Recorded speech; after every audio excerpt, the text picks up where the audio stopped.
কোথায় যে খুঁজি।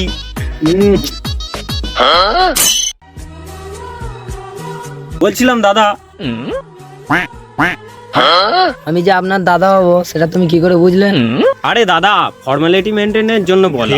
আমাকে কি দেখে মনে হচ্ছে আমি আপনার দাদা হব? আমি ভাই হব। ও বলছিলাম, কি বলছিলে? আচ্ছা ছাড়ুন। আরে আমি আপনাকে ধরলাম কখন যে ছেড়ে দেবো? আচ্ছা বাদ দিন, আমি আবার কাকে চোখ করলাম যে বাদ দেবো? আমার ভুল হয়ে গেছে, আমাকে ক্ষমা করে দিন। আপনি ভুলটা কি করলেন? আপনাকে ক্ষমা করে দেবো। আরে কি হয়েছে দাদা? আচ্ছা আপনি আমাকে দাদা কেন বললেন? এটা একটা ফর্মালিটি, তাই বললাম। এই কথাটা আমি এনাকে বলতে, ইনি আমার ওপর চড়ে যাচ্ছেন।